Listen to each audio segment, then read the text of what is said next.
Kit lenses are really great solutions for a surprising amount of photography. On the first hand, they're cheap and easy to use. On the other, they do offer some really compelling value proposition, and I'm really excited today to be talking to you about Sony's kit lens for APS-C cameras, the 16 to 50 f3.5 to 5.6 OSS. My name is Joshua Koerner. I hope you've been having a great day today, and I'm really stoked that you're coming along with me and spending your time with me on this video.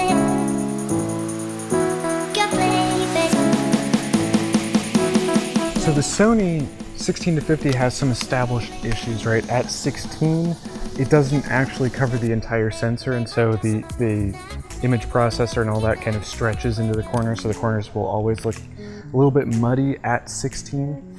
And at 50, there is some distortion as well, and of course there's loads of distortion at 16. The upside of this lens is that it's a normal range zoom. It's a 24 to 75 equivalent lens, which means that the lens that I'm being shot on right now, the 28-75 from Tamron on my a7 III, is a roughly equivalent option in terms of focal length, which is really cool. What that means is that when you're getting this lens, picking this lens up on a body, what you're getting is an option that's going to give you a lot of flexibility as you say to yourself, you know what, I want to get more and more and higher quality images and videos. You know, one of the other obvious downsides to a kit lens is the variable zoom or variable aperture through the zoom. And that's just gonna have to be accommodated, right? You're not gonna be able to get around that too much. But, where's my focus? Right there.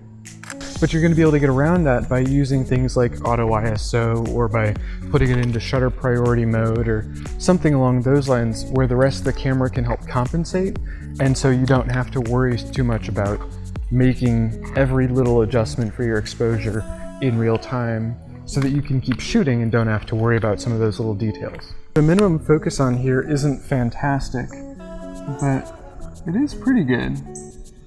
And at 16, you're gonna get better minimum focus than at 50. And so you're gonna be able to get some really cool, almost semi-macro shots where you bring your subject really in and push your background way far away like a wide angle does, and then kind of blur out that background really dramatically. It's a really cool thing about these kit options, that you have the flexibility without having to spend all the money to get very high quality shots. Hey there, don't forget to motor drive all over that like button.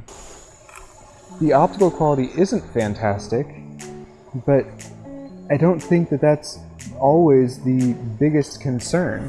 And I was talking to a friend of mine recently who shot Nikons for a long time, got into the Sonys, has been shooting Leicas now, film Leicas for a good bit.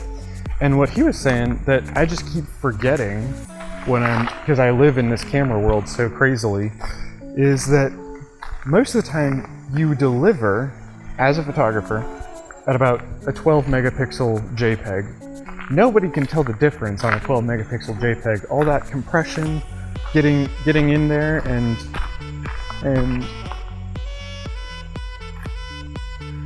kind of finagling with stuff so that you can deliver it in a reasonable size and time frame, means that it's not going to be, you know, you don't need to worry about it being able to resolve the world, because more often than not, you're not going to want it to be that big. You can use kit lenses and they'll do you just fine. That's not a big deal.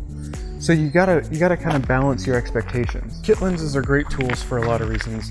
One of the biggest reasons is, of course, going to be that, you know, it's mostly free with your camera.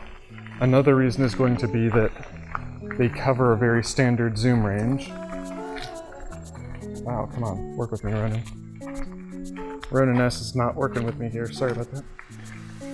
And that standard range is gonna allow you to get some very good looking pictures. You're not going to need it to resolve the world, because you don't ever deliver, you know, at a full size, and if you do, then you're a masochist, so don't. And I don't really feel like, oh my god, this is ridiculous.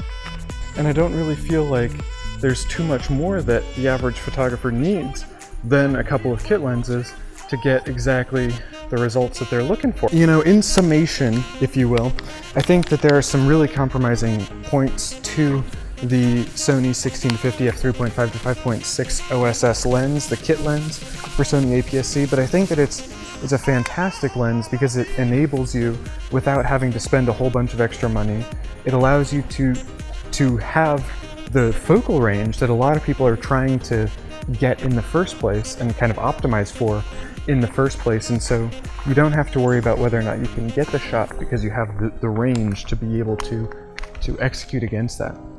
Now, the other side of things is the positives, which it's a great lens. It's very tough. I've dropped mine and it's still working. The OSS, there is OSS, which is nice. It's not the best, but you have it. And, you know, it does take some pretty good images if you can learn to work within its limitations.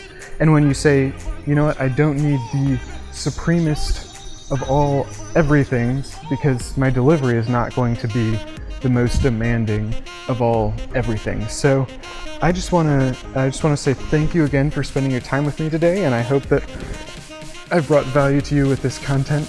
I really appreciate your liking, subscribing, checking out the affiliate links if you are interested in what I use to make this video, and re-liking Motor Drive all over that button. And I'm gonna look forward to seeing the next one. Thank you very much.